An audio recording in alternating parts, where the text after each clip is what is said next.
Hey guys, Destiny Dragon God here with a possible new podcast series. We don't know if we're gonna do this. I'm joined here by Jordan. Say hello. What's up, guys? The Kid 50. Or the Kid 50, sorry. Anyway, yes, we're not sure if we're gonna make this like a recurring podcast thing or not, but I have been thinking about doing like a video like this for a while, especially on the topics we're about to start talking about. But we couldn't really figure out, the time and what we were going to actually do. But now we have it, and here it is. Anyway, today's episode, as you could read by the title, is a DLC conspiracy. See how I made it rhyme? Anyway, yeah, so today what we're talking about is DLC, especially like within the past, I'd say 2-3 years. And next part is going to be on Jordan's channel. You'll have to check it out. I'll remind everyone at the end of the video, but you're going to have to check out the Kid 50's channel. And I'll put a link in the video description so you can get to part 2. But the first part is going to be talking about DLC. Second part is going to be talking about the industry.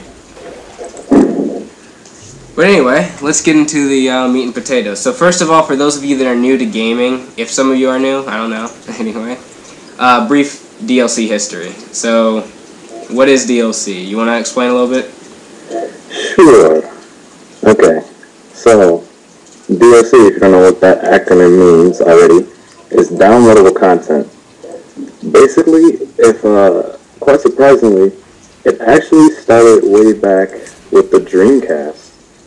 So, it was originally just upgrades or patches you could get to your game. Like if there was back in the day, they couldn't really, like now, just send out updates to your game because, they weren't really connected to the internet. They didn't have modems inside of them. So they would send out discs that had bug patches and fixes on them. And that was the first, basically, the concept of DLC. Yeah. Nowadays, those are kind of just like free and you get them over the internet, through your systems. Yeah. But, now they've evolved into, like, new content, such as, like, maps or weapons for your favorite game. Or even custom skins for your characters in the game. Yay, skins! I can look cool. Yes. Anyway, that's a topic for later in the video. But yeah, so as Jordan explained, DLC is just like, and what the acronym stands for is downloadable content. Yep. Which is more of a newer acronym because, like he said, it used to be disc content. But anyway, so our personal thoughts on DLC. You want me to go first, or do you want to go first? You can go first, because mine might be a little long.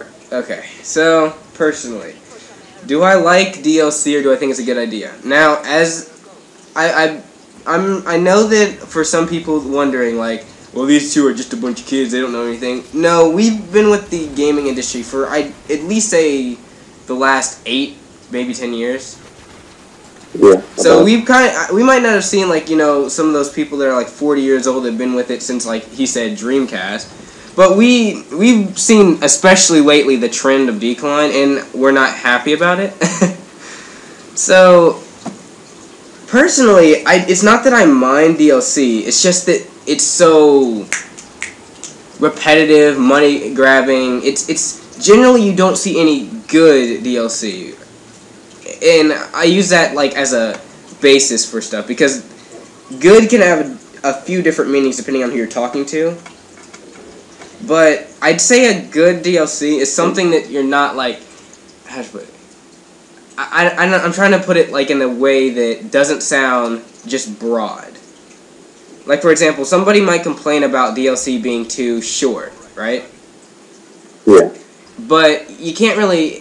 It depends on what's in the DLC, because some things that seem short might be long to someone else. And you gotta think about your player base and everything else like that. But I think you really can tell, depending on what you're playing, if someone actually put effort into something. Yeah. And also if it feels like this was done a long time ago. If you know what I mean. And we'll talk about that with the next topic in a minute, but personally, I just think DLC is I think because the industry, sometimes it does need money, I think it's not a bad idea. I'm not going to say it's a bad idea, because I do think it can be a good idea. I just think that we see too many bad practices with companies now that are taking advantage of it. and they're selling you like the bare minimum for what you're paying. I mean, $15 to $20 for DLC, and there's like 5 DLC total on each, let's say, segment of a game. That's kind of expensive. You're paying more than the initial game at that point. And the other thing with DLC, I feel like, is you gotta commit, almost.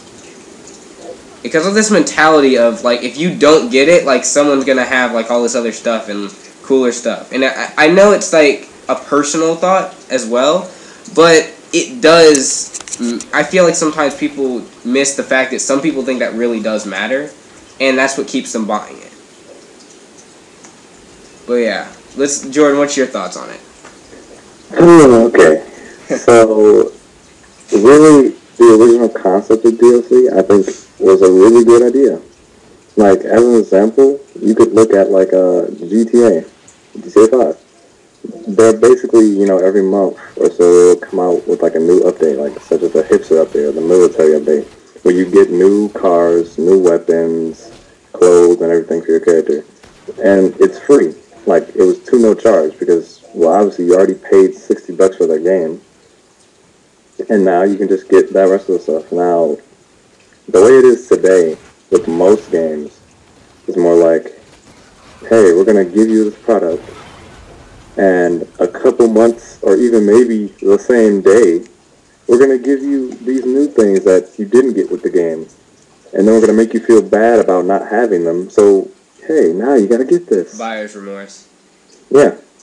It's really what it is. It's really, and you can tell it from the way they advertise these things. Like, everyone else has it, you should get it. Or, like, your friends start talking about it, and they're like, yeah, man, like Antonio was saying, I got all this new stuff. And you feel kind of left out. Yeah. It's like a mob mentality factor in some senses, but... And it's even worse when you have... Well, we'll talk about this later in more depth, but when you have companies or people that partner with publishers that say, hey, you got to cut this part of the game out so you can sell it later so we can milk more money out of your product.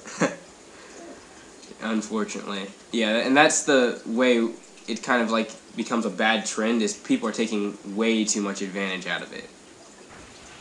But, yeah, so, are you done? Yeah, I'm done with that. Alright, sorry, I was just making sure, so before we go into the next segment. We actually finished that segment a bit early. Anyway, so we're on to the next segment now. We were just talking about, Jordan actually said a few things about how some things are cut out of the main game. And this is where one of the main problems starts to ensue of cutting things out. So, to the degree, most people I say this because I've seen a lot of people tell me this, even though they don't know this for sure. Most DLC, they believe, is after the game has launched, and, you know, they have finished the game, or not even after the game has launched, but the game is done. They haven't told us it's done yet, but it's done and they're doing stuff after that. But generally, especially with the last few years, that hasn't been the case. It's been stuff people have finished and then cut out of the main part of the game. So, a really good, so what this segment's going to talk about is a game, Destiny. It's on my channel, yes I know. You'll probably hear us talk a little bit about it as if you watch the series. We talk a little bit about it. Actually. Well, yours more the playthrough, mine more the theories behind the game. Yeah, his the theories. And it's such a sad example, because I really wanted to like Destiny. I mean, I like it, but it's just, I mean, where do I begin? So, let's just start with the really bad launch, right? So, 2 years before the game launched, I was, like, intimate with this game. I love this game. I was studying everything on this game. Story, everything. Like, you know, some of the other YouTubers you see, More Console Dado, around the time they were learning about it was the time I was learning about it. I knew all the stuff about this game. And they had that, after that little 2-year period, or not 2-year period, but, like, a month after they kind of announced it at GDC, they came out in E3 and showed this. A lot of people actually some people didn't like it. I thought it was a brilliant, E3 demo.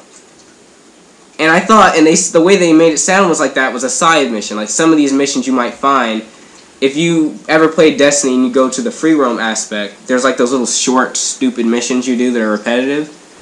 Hey, take these pieces from an enemy. Yeah. Well, they sounded like, the way they described it the first time, it sounded like the mission in the E3 2000, I think it was 13, right? Yeah. Demo was those side missions. Like, that was one. Rixus originally, I don't think, was even a main story mission. It was like a side mission to one of the story missions. That's the other thing about the game, and where we start talking about cutting stuff. So, for those of you wondering, the publisher of this game was Activision and Bungie. Well, I think it was mainly Activision was the publisher. But the publisher, yeah. The Bungie developed it. Yeah, Bungie. So, for those of us, or those of you that are wondering, and this is like your first video of us, you were like, well, what's so bad about Destiny? See, Destiny had a few things going for it pre-launch. It had a good build-up. Lots of hype. Well, yeah, hype. I'd say build-up is hype, replacement for hype, but yeah, he's right. It's hype. And it had a lot of people pre-bought from games they had previously made. Such as Halo, and I think they made a couple other games that they did. Yeah. A couple others. Can't remember the name though. Yeah, I can't remember them, but they were a couple side games that were actually pretty decent. I remember playing one time. But yeah, so they already had like, you know, pre-bought things. People had already known about the company and they had trusted them. And even when they said, oh, we're partnering with Activision, Activision is not, I don't think it's the most, but it's one of the most notoriously greedy companies for gaming. Other than our good friends at Electronic Arts. Yeah, EA. Which that should be another video altogether, but anyway. Yeah, so even with that, people were still trusting them, because we had seen 2013 demo. But then all of a sudden, in 2014, I think this was like, this is around the time Jordan actually got involved with Destiny too. The game mysteriously got pushed back. Yeah, pushed back. It was like in February, I think, the first time we knew about this. The first time. Yeah, because it got pushed back, right? And people are like, well, why did it get pushed back? And they made some statement about some of the levels not working or something like that. But all of a sudden, all of these people started leaving Destiny, right? Like, the people that developed the game. The main writer for the game, Joseph Staten, if those of you that don't know who that is, he left the company and said, I want to explore new adventures and other things and I forget the exact comment he said, but explore new adventures in a new environment. I applaud this. He's like, I applaud the people at Bungie. I hope they have future endeavors, you know, as good future endeavors. However, this is what doesn't add up with that statement. One, you're the writer for the game, right? Exactly. The main writer of a new franchise. The way he made it sound was like he wanted to explore a new franchise, right? Why would you leave if, you know, you're leaving a new franchise you yourself created? And if you're trying to explore, what could be more ambitious than making a new franchise? You know what I mean? Yeah. And I mean, there hasn't been, I don't even think he's had any words since then. So that's what, you're like, well, where'd he go? Well, personally, I don't know right now. I actually would be tempted to look it up in a minute, but yeah, he's just kind of vanished off the map. And then people were like, oh, well, maybe something happened with the game. And this is when this little suspicion started to ensue in the game. So, another person, what was it, Marty O'Donnell? Yeah, the lead music producer for the game. Yeah, not only that game, but all the Halo games. All the Halo, yes. And he got fired. Now, currently, Marty is suing Bungie. Really? Yup, that I did check. He was. I don't know if it's still going now, but he was at one point suing Bungie. I forget what the dispute was over, but basically the way they made it sound in their first statement after Marty left was that we hope our dear friend Marty has better endeavors in another occupation. I think that's exactly what they said. Now, that would be okay if Marty wasn't suing them, you know, now. Yeah. And or why would they fire him? They still haven't answered that question. Why did they fire Marty? They didn't say it. You know, a lot of the tech producers also left the company. Some of them not mentioned by name, but a lot of them left. And you start wondering, well, why are all these people leaving? Especially with the start of a brand new franchise, right? Exactly. True. Well, what if someone down the line decided, you know what? Let's milk as much as we can out of this game to get a profit. Now let's skip ahead to the launch of Destiny. Destiny launched. How would you say, Jordan? How do you say Destiny launched? Very anticlimactic. Yeah, it was a big eye opener, I'd say. For those of us that played the beta, me and Jordan both did. We were. I mean, I'm not gonna say this. Destiny, it plays well. Nothing's wrong with the gameplay to me. It's just everything else that f's it up. See, we enjoyed the beta. The beta was fun. In fact, there was less crashes on the beta than there was in the real game, but that's other stuff. Anyway. Yeah, I guess that also kind of has to do with the amount of people in the server. Yeah, people, but still. Anyway, let's go. Talking about more with the actual game. The beta came out. We were all, happy to play the beta because remember, there was that huge, letdown of we were supposed to get the game in April and play the beta in March, and we never got that, and it got moved all the way to June. Not to mention, the beta was only open for like 2 weeks. Yeah, so exactly 2 weeks for PlayStation players. Yeah, and Xbox got 1 week. But the point was why was it only such a short time? I wondered that. But another thing would be, when the game launched, it was exactly the same. It was exactly the same as the alpha. And the alpha was exactly the same as the beta, just with the beta having a few more missions. The beta was exactly the same as the full launch, which I'm not saying was a bad thing because the beta played nice. The problem was nothing content-wise changed. So we got these appalling story missions. And if I do remember the purpose of a beta, isn't it to have people play your game so they can know what to fix? It's a stress test. Exactly. And then, if you have any bugs, they're supposed to be like, hey, you need to fix this. And it should be like, okay. Pretty much. And excuse me in the background if you hear me sneezing and blowing my nose a lot. I'm not doing the best. I'm not sick, but my allergies are making me a little bit sick. But anyway, yes. So, basically, nothing changed. And not only did nothing change, but everything we wanted more of never showed up, really. So, the story itself was lackluster. And all of this does apply to the DLC. Don't worry. We're going to get into that in a minute. The story was lackluster, honestly. Unless, this is the only thing, the story was not bad. And people were like, what? You just said the story was lackluster on the game. Yeah, the story, as in, the playable story, not bad at all. I mean, well, yeah, that was bad. Well, that was bad. What he means is, if you get to the lore and Yeah. Otherwise known as Grimoire cards. They make a lot of appearances on my show, because obviously I can't pull from the freaking game. Because it's that bad. They don't explain crap. Also, if you are playing this game and you're wondering at any time, what the F am I doing, why am I doing this, don't feel bad, because nobody understands it. Not to mention that, there's just no context as to the reasons why you should be. For example, get brought back to life in the beginning of the game. You know what? Let's not even talk about it. Let's skip over the subject completely, right? Well, yeah, basically. They don't even talk about it at all. It's a second thought. I'm not joking. Then after you escape, nothing said about this entirely new, city and everything else. The ghost just describes it and then's like, okay, let's go talk to this guy named the Speaker. And you have no questions. Yet you can talk. I do enjoy that you can talk in this game, but you have no questions as to what is happening. No one's like, what's a fallen? What's this? What's all this? What's that? Just you're taking on a linear one-way road on that point.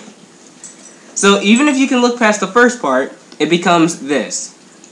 You start doing missions, and this episode, I'm gonna try to keep it spoiler-free. but it's gonna have a few things. Not like it's spoiling anything, actually. Really, if you haven't played the story by now, it's only like 2 or 3 hours. You could pass the story exceptionally well, or exceptionally Exactly. easy. It's not long. It's not difficult. Even if you go to the hard modes on it, it can be by yourself. Yeah, by yourself. But even then, you can respawn anywhere. So it practically is like Jordan said, 3 hour, or they could 50 cents. It's a 3 hour trip. Journey.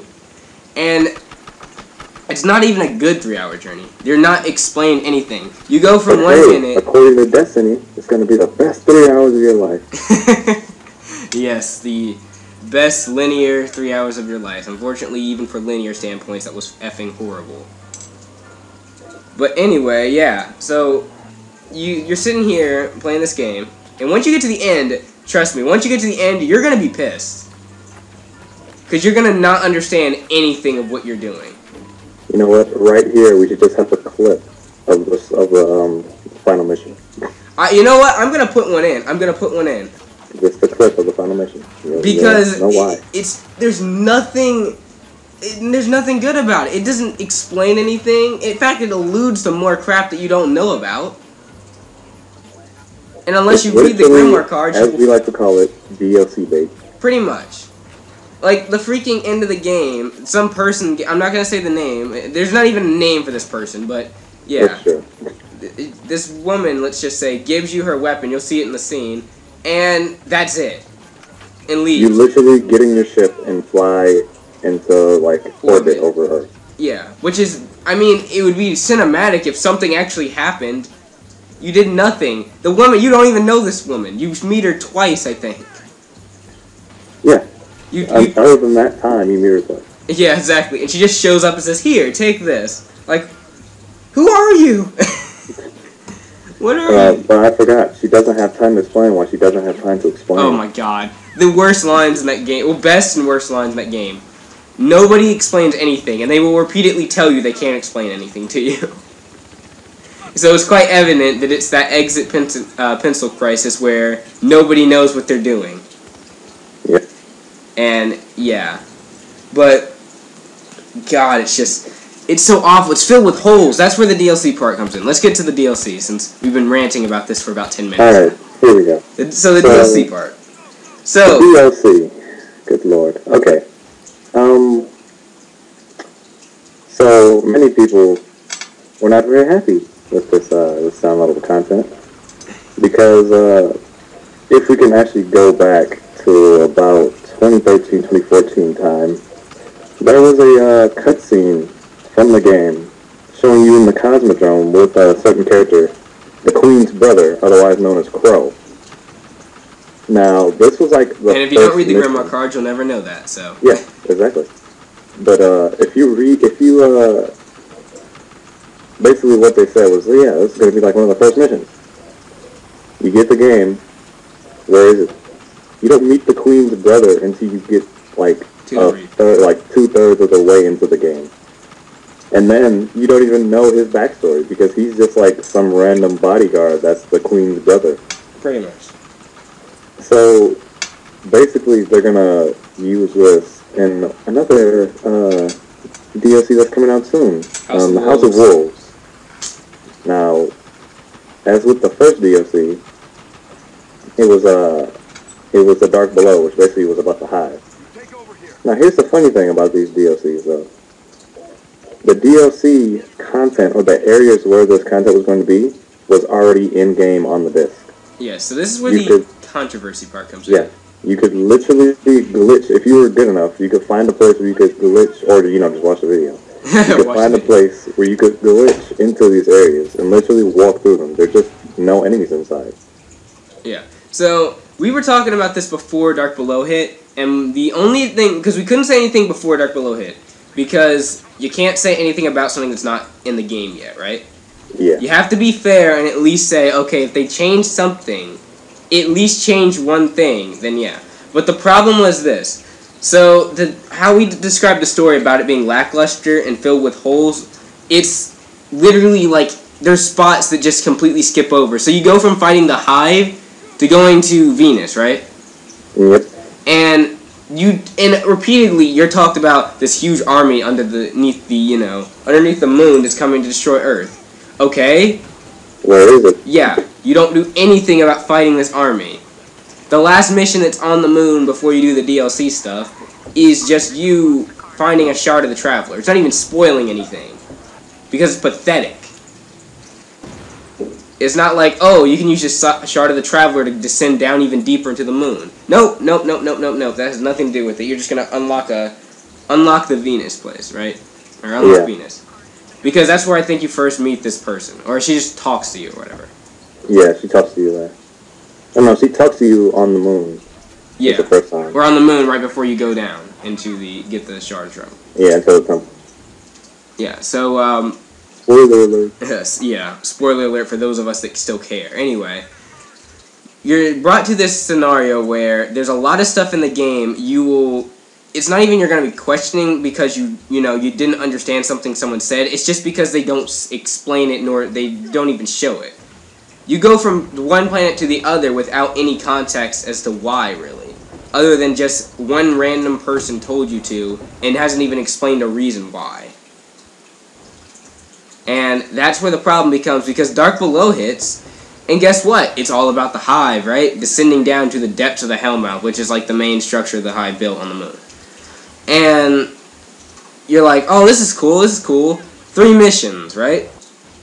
Yep. Now, granted, these were the best story missions they actually had in the game. Yeah, like I would say, pretty good compared to the other regular missions. Like, this is the thing. The thing that the story needed was, it needed more. There was no talking really in the game, and honestly I got tired of go to point A, point B, put your ghost down, and watch him do something while you hold off waves of enemies. Granted, there were times when you fought a boss, which was really cool, but technically some of the bosses were just involved in the wave, so it really wasn't even a boss fight. Yeah, they're usually just like mini bosses. Yeah. There are some good bosses, like the Vex Gate Lord. Yep, and I was actually about to bring that up. Yeah, that was a good boss. I think that's the best, in my opinion, of the boss battles. I like the Vex Gate Lord. I'd probably say, unless you're talking about strikes, there's strikes in the game, which are basically just missions that I guess you help out people in the city. I don't know. Like, the other thing was the game felt like there could have been a lot more side quest stuff. Like, you could have been helping other people out. Because strikes almost feel like side missions someone would have given you. Yeah.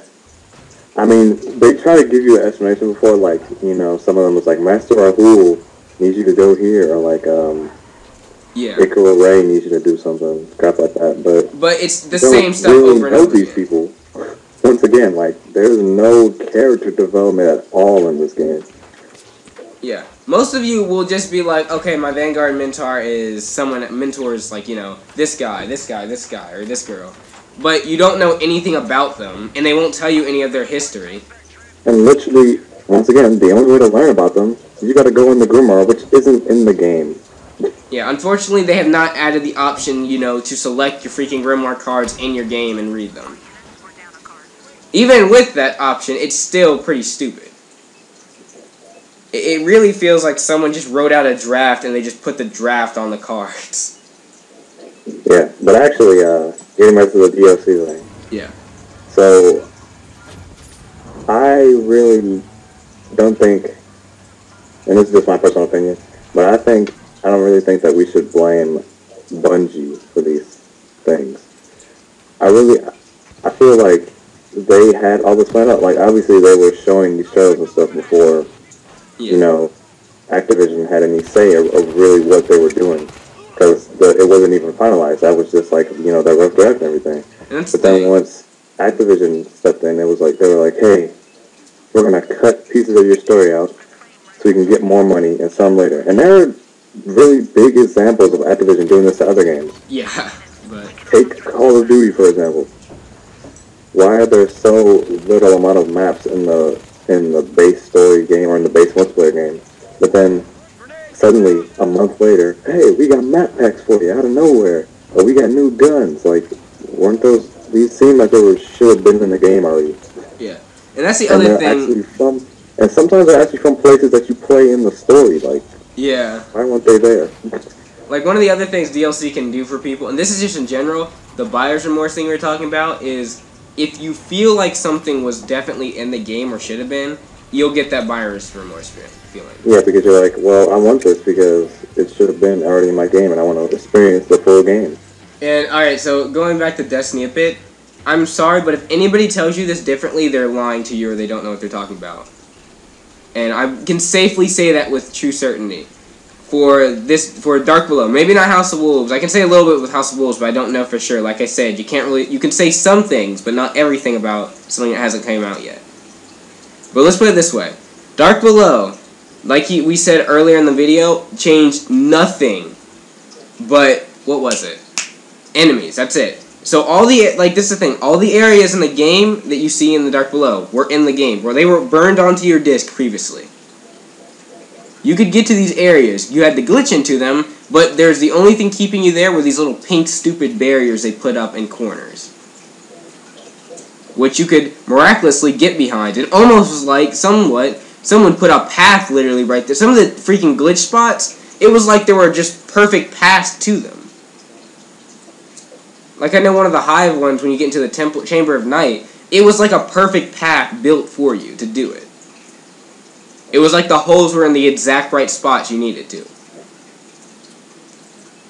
And honestly, besides enemies, like I said, nothing else was added.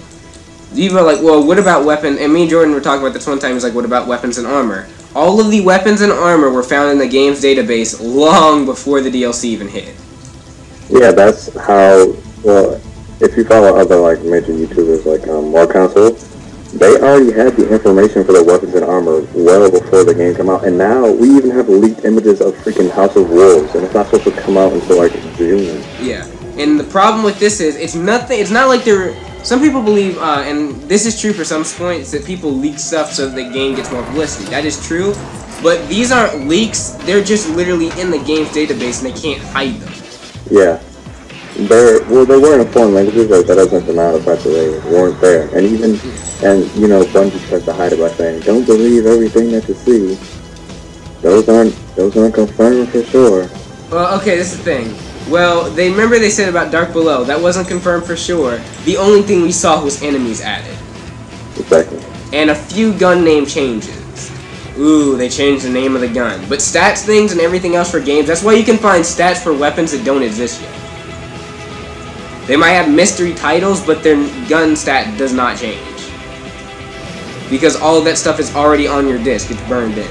Now, I'm not saying that every one of those DLCs is burned onto your disc, it's probably not.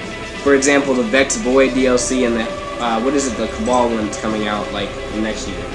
And probably Comet probably isn't on there either. Yeah, the Comet's probably the first real DLC we're gonna get. Also, if that's $60, they can shove a stick up there. I'm not buying that. Yeah, if it's gonna be full price, just like knowing Activision, it's probably gonna be like at least $45. Yeah. So guys, I'm sorry, I wouldn't hold your breath if you're wanting to buy the Comet DLC and you don't want to spend that much. It's not gonna be free. I guarantee it's not gonna be free. If it is, you know what? This is the only time I really hope I'm wrong. I really hope I'm wrong. But I guarantee I'm not wrong. So be expecting at least $30 to $40 for that thing. And the other thing is when people start talking about DLC, it's like, well, was it at least worth it? Honestly, it kind of wasn't. Not to mention DLC for Destiny is actually $5 over like the general amount. Actually 5 to 10 because generally DLC is 10 to 15. So Destiny charges like $20 for their DLC. So that's stuff that's already on your disc. All they are doing is adding a couple kilobytes of enemies to certain areas and opening pink walls that were blocking you before. That's all they're doing. Not to mention, oh, I hate this, but if you do not have the DLC, or periodically, you'll get locked out of events and stuff. Exactly. This is where I have to kind of draw the line. Like, the stuff it's not bearable by any means at that point if you don't have the DLC, but once it got to this point where, like, oh yeah, I think it was the second week when the Omnigul Strike was out, and that's a thing in the DLC for Dark Below, people were wondering why their stuff was all locked out. Well, you can't do the Nightfalls or any of the events that would allow you to get to higher levels in the game unless you have the DLC. They have to be, like, it's the thing. The only way you're going to get the other stuff is if periodic events like Iron Banner happen. Which Iron Banner is like a hard PvP mode. Jordan plays it a little bit more than I do. But it's like a hardcore PvP mode where you have, if you grind it out for like, what, 3 days? Yeah, you'll eventually get there. You'll eventually be able to purchase armor. Also, this is one of the other problems. The way you improve once you get to level 20 is not through experience. You have to get armor with light levels, which are like a World of Warcraft or a Diablo style of progression where you have to keep getting better armor percentages to raise your level. Yep. So remember when I think it's like a year ago when they said you should never see two Guardians with the exact same type of armor. Well, guess what? You see it all the time. Everyone's wearing the same set, same exact type of armor. God. Because there's no difference between any of the raid armor. They could have at least added a couple variants. The only thing you'll see different is shaders. Is colors. Exactly, the color of your armor. Yeah. And sometimes if a shader is popular, you'll see everyone with that on. Unfortunately. So, for all those people that play the raids, which are like the hard... This is to me the only redeeming quality about Destiny. They did the raids right. Yeah, I'll agree with you on that. Cause like, the raids are fun. They're challenging. They require 6 people to do. Like, the other unfortunate thing is if you don't have 6 people to do it, it's kind of hard. Yeah, and, well, now that we're off on a tangent anyway, Destiny this week had an update that now enables matchmaking on one of the harder activities called Weekly Heroic Strike. Now, in my mind, this isn't that bad of a thing because, you know, that's like one of the things that is just gets you strange coins and stuff like that, and you can sell out to Zerg, which is a guy who sells like some of the highest armor or weapons in the game. Speaking of exotics, I should probably go pick up Universal Remote. Yeah. I don't know if I am or not. Anyway, continue, please. Yeah, but anyway, so they put matchmaking in it, and everybody's like, so we were like, this is terrible. Why don't you go and fix the other things that are wrong with the game? Which, I mean, I guess they do have a point, but at least they're listening a little. They're trying to listen. Yeah, or at least trying to listen. But, I almost feel like sometimes Bungie has their hands tied. Yeah, because of Activision. Because, and I'm not saying like Bungie's completely, to me Bungie's not completely not at fault because, once again, they did partner with them. Yeah, you don't have to partner with a publisher to even publish a game. And especially with the publicity and everything else and the already, you know, community standing Bungie already had. But, let's put it this way, I would believe before Bungie did it that Activision would do it. Yeah. This definitely feels like an Activision-made deal. Just based on the way that the game is portrayed. But so going just basically summing this up in a landslide real quick. The way that Destiny did their DLC wrong was they cut content out of the game that was originally supposed to be for the base game, and then used it as DLC. At least for the first 2 DLCs, we can safely say that, because no other areas have been found that would allude to like the Vex DLCs or the Comet, which is the big DLC expansion. But you can definitely say for certain that they did cut content out of this game. It's not hard to see, especially with the story. And even if they didn't cut everything we think out of the game, there's still no excuse as to why the game would have that big of a change from 2013, and story-wise would have that big of a change. Because it was poorly done. But, you know, that's right now the industry, and we're going to talk about that a bit, and hopefully we can make some people start to see some things, and maybe we can see a change very soon. But that'll be in the next part of this. Yeah, that'll be in the next part. But before we go to the next part, we're going to talk about another game, Evolve. This one recently hit, I think, about 2-3 weeks. No, it was 2 weeks ago, right? Yeah. So, Jordan right now doesn't have Evolve, and neither do I, but I did have some time to play the game. And what did I think? Well, I did speaking from experience of playing a game like Titanfall, did I like it? Well, we're not going to talk about Titanfall, really, because I don't know if Titanfall is even that relevant anymore, is it? I don't know. The only reason it's relevant because Evolve's just like it. And when I say Evolve's just like it, the premise of it. So, Evolve, for those of you wondering, is a game about 5 people are playing a game, right? Unless you're playing offline, which we'll go into later. But 5 people are playing a game. One of them is playing as a so-called monster, which will evolve into 3 different stages. And they are basically fighting against the hunters, 4 other people, designated in different points. Assault, medic, trapper, and support. Yep. Now, each of these roles have a different, each of these characters have a different role, minus the monster, who is literally just trying to eat other animals and evolve. And destroy the generator. Yeah, and destroy the generator. That's an auxiliary goal. Either kill all the hunters or destroy the generator. Yes. But remember this. So, the way Evolve works is at level 1, or Evolve Stage 1, the monster is extremely weak. You will probably get dominated. Now, I say probably because people have beaten the hunters. If you have very dumb people that like to do the Rambo style of charging, like Evolve definitely what I have to admit, what I like about Evolve, it stresses teamwork. If you do not play as a team, you're gonna get killed. Yep. Because all it takes is for someone to exploit that weakness. Because you cannot go gun ho. Each character has its drawbacks and each character has its benefits. And if you kill a couple of the key characters, they'll be SOL, medic and Support Trapper actually. Yeah, Trapper.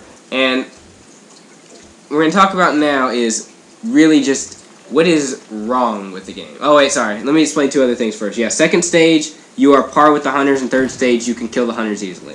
But now we're going to talk about what's wrong with the game. So, day 1, the game launches. Not to mention that PC owners, if you have a lower quality PC, you were not able to play this game without getting the patch. I know this because I had a friend of mine who was experiencing and still is experiencing this. He could not play the game. He bought $100, and we're going to talk about that in a minute, but he bought the game for $100 and cannot play the game at all. He's going to have to get a better PC or just sell the game back at this point.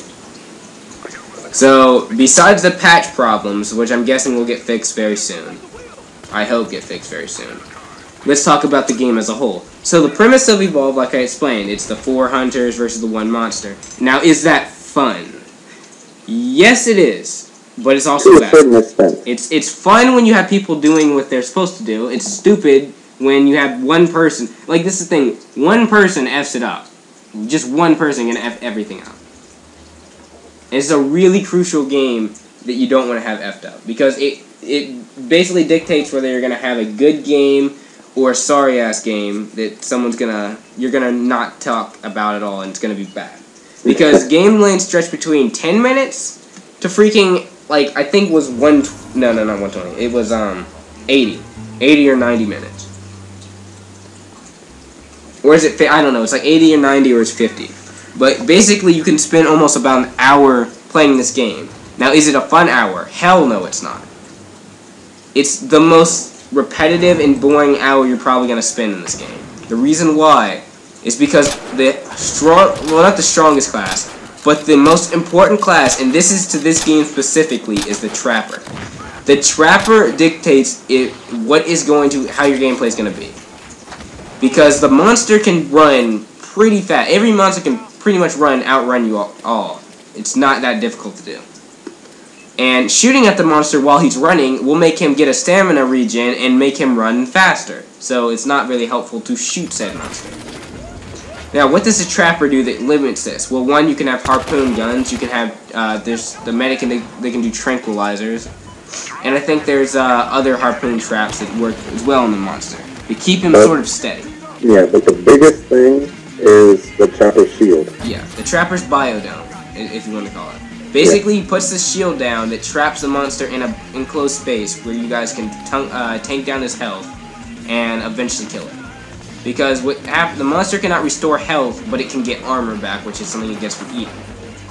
Unless it gets a buff that can restore health. But anyway, the way that works, the way we're talking about is this. If your Trapper's inept, which means very dumb, he's going to miss that trap every time, and the monster's just going to run away all day.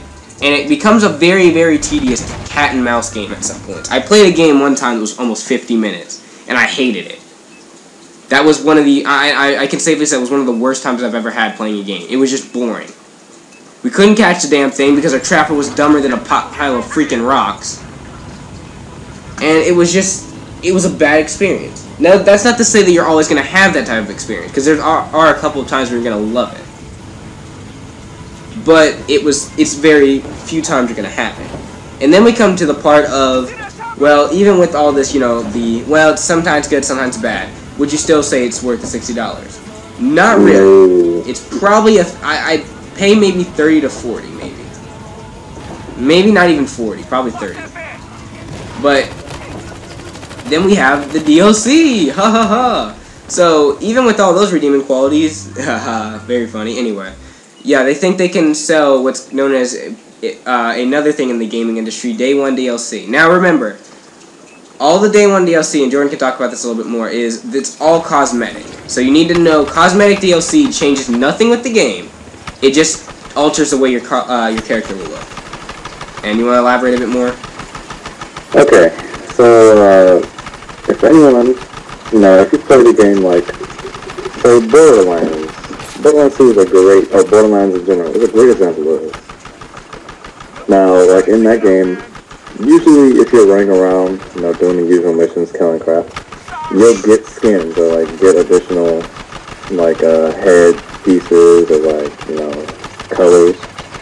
But sometimes you can, instead of going around in the world to find them, you can buy different skins for your character, you know, so you don't look like everyone else, you look unique. And I guess that kind of appeals to people in some way, that you would spend your money trying to look different than someone else, which you can literally just find it in game. But that's basically what happened with Evolve. There was a bunch of different skins for all the characters. I think it was like excess of 80. Yeah, a ton of different skins for the characters, and that was about it. There was like actually nothing new to the game, which is why I think that DLCs like that are kind of pointless. They should really be free. Yeah. Or like at least have like the effect of what the Borderlands DLC had. You could either find it in game, or you could pay for it. Yeah. And it's not like they were freaking massive amounts of money. They were at least like 69.99 cents per skin. Yeah, the problem was that you'd have, and it would be annoying because some skins were like separate. So I remember seeing one time, I think it was an assault skin for your weapon, and then another assault skin for your character. I was like, what the fuck? Like, what is this? I had to pay for my gun, and then I gotta pay for my character? Is this, like, you know... And I'm like, oh, it's not 20 cents, it's freaking $4.99. I was like, are you insane? You want me to spend $5 for a freaking character skin for Valve, which I think is like one of the hunters, it's the medic, I think? I was just like, no. Now, granted, you have to understand, with cosmetic DLC, it is your choice to buy it. Yep, you don't have to. Like, it's not like the DLC with Destiny in the sense that if you don't get it, you're missing gameplay. You are not with that type of DLC. It's just cosmetic. It's pretty pointless to buy, but I know people will buy it. My friend included, unfortunately. Not the Kid 50 though. It's another person I'm talking about. King Crackalakin. But yeah, if you're wondering why, real quick update, if you're wondering why stuff has not been on this channel recently, it's because of the Evolve situation. He was going to do a bunch of Evolve videos, but the computer, you know, situation happened. And right now we're trying to figure out ways he can help do some stuff with us, but anyway. Yeah, so that was not really the cosmetic DLC wasn't really the problem. It wasn't really the Day 1 DLC. People got mad at that because they were just, after all the Destiny and other stuff, DLC controversies and crap, they were kind of pissed and they needed to explode on something. But that's not what they really needed to explode on. Personally, I looked at the actual DLC, like the way they were setting up all the DLC, and then I was like, oh, this is dumb. So the way Evolve is, and this is what gets back to the way that King Crackalakin, or Chris, he got the game for $100. So the game itself is $60. Now, or $64.99, you know, the cost with the tax. But anyway, you're paying for the game, then you gotta go back and then pay for a season pass that's $24 that gives you access to the Wraith and I think 4 of the characters. Which is, yeah, so if you don't have the season pass, you technically have 2 monsters and 8 characters. And I guess was it 14 maps, but it gets repetitive to some degree. Some of the maps aren't really that different, and you can only really tell the difference when you're playing what's it called, evacuation or something, excavation mode. Yeah, I don't know much about the game. Yeah, he knows about the DLC, but not much about the actual structure of the game. But I think it's like that. I watched the beta now for gameplay, not really the full game. And I mean, the thing is this. You pay for the $24 season pass, right? So that's we're up to like, let's just say $88, right? Not only that, but if you want the DLC further, you have to purchase what's known as there's the PC Master Race, which my friend got. And there's also the Monster Race expansion, and there's the Hunter expansion. So there's 3 different expansions. Each one you're gonna need to get most likely both, unfortunately. So this is the thing. The PC Master Race one came with a third monster, a special 4th monster, and the ability to get the 5th one when it comes out. Yeah, the Kraken. Yeah, well, not the Kraken. It was the Behemoth. Was the special? Ah, okay. Yeah. Now the 5th monster, they haven't even done the 5th monster yet. So you just have the rights reserved to get the 5th monster, which is okay. But we come to let's just say you want to buy the Behemoth separately, right? You're like, oh, I don't need all this other stuff because it comes with a bunch of stupid skins you're probably never going to use, or even if you do use, you're going to suddenly realize that the skins are actually making you stick out a lot more, so the monster can pick you out of the crowd. But anyway, no. So let's just say you want to buy the Behemoth, $15 effing. No skins, just $15 for a monster. What are your thoughts on that, Jordan? Welcome to the new world, everybody. $15. So, you're going to spend $15 for a monster. Now, that's buying Behemoth separately. Now, what do you get for the Hunter expansion pack? You get a bunch of skins, and you get 4 new Hunters that I don't think have actually been announced yet. Or maybe they have, and I just haven't noticed. I haven't been following the game that much after, this. But, anyway, let's go talk about the Hunters. What do the Hunters have? I think it's 4 additional Hunters, skins, I think maybe a new couple of no, not even maps, sorry, there is nothing else with that.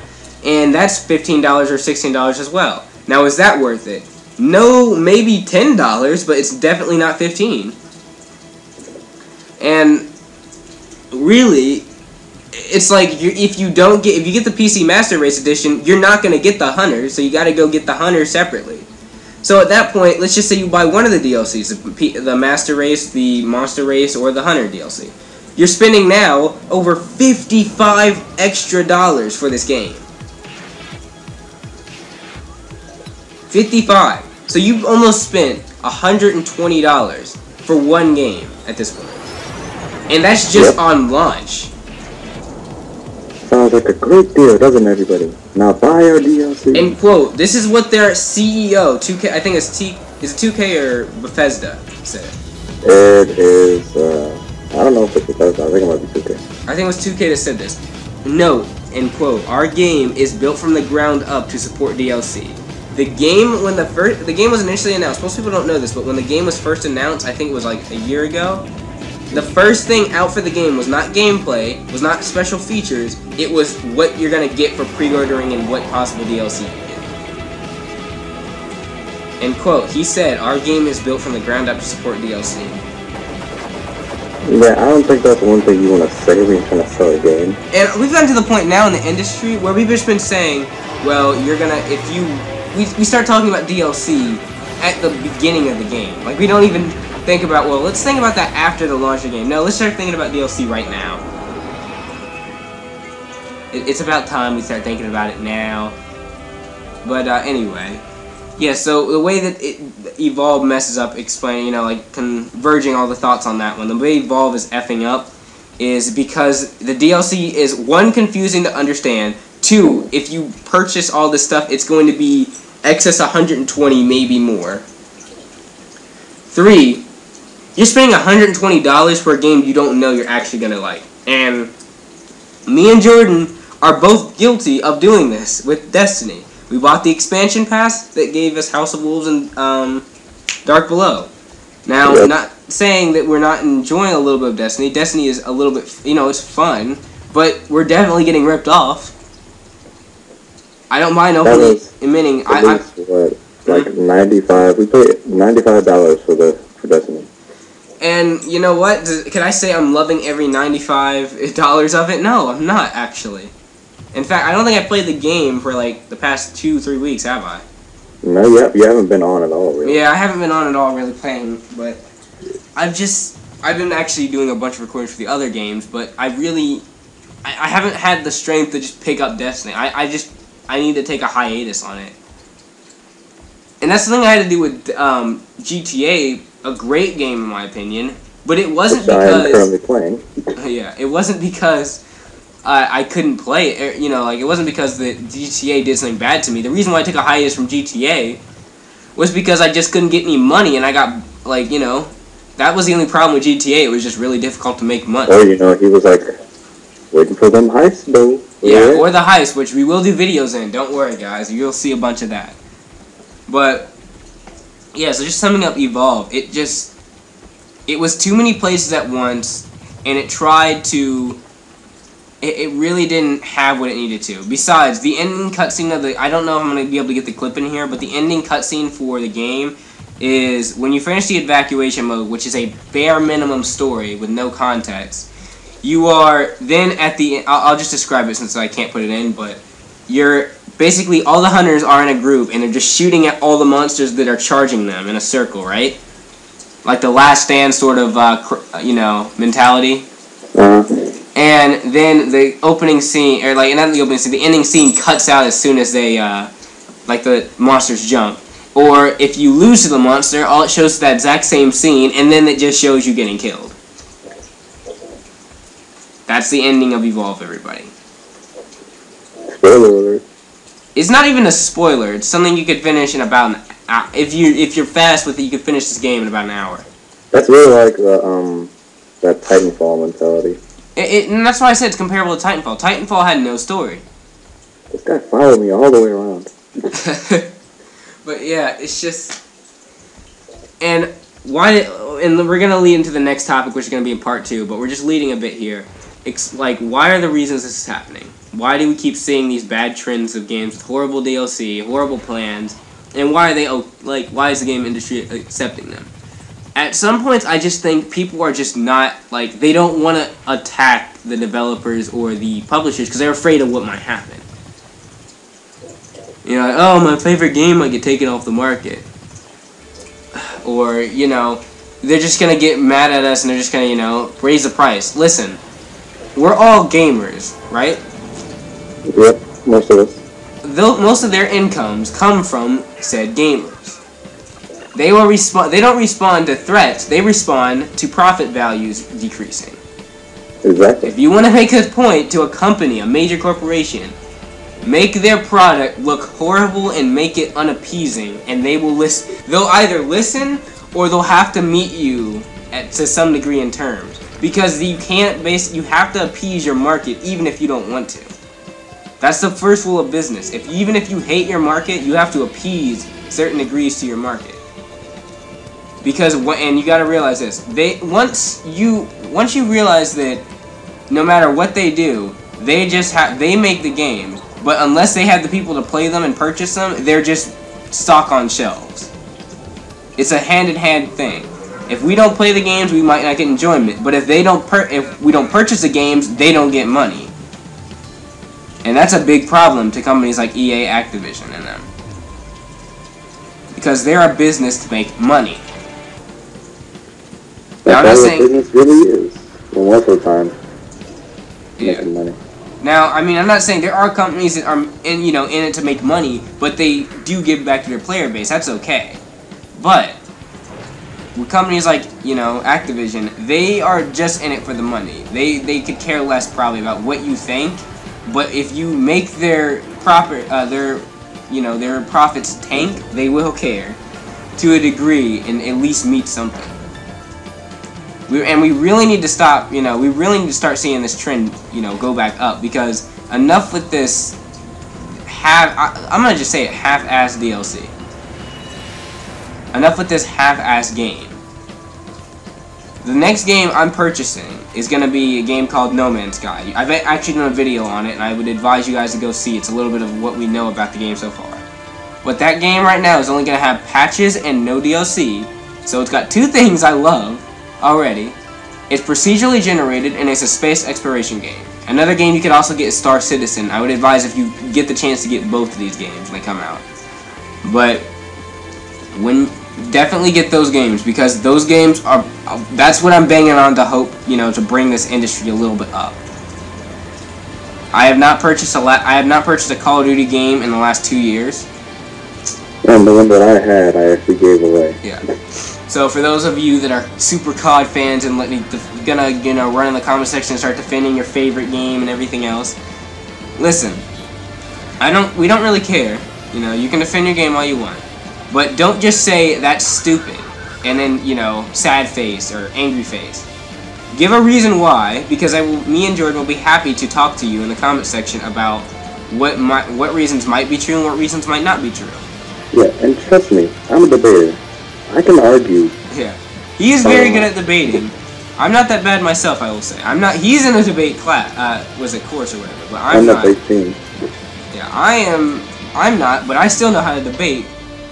Very, very good. So we will be happy to meet all of your complaints and thoughts in the comment section. And definitely, this is one of the videos I will stress. What is your thoughts on DLC? What are your thoughts on Destiny Evolve? What are your thoughts on how the industry you think it's going to go, or how do you think you want it to go? And I'm probably just going to leave you guys with that little thought. This has been the Kid 50 and Destiny Dragon God.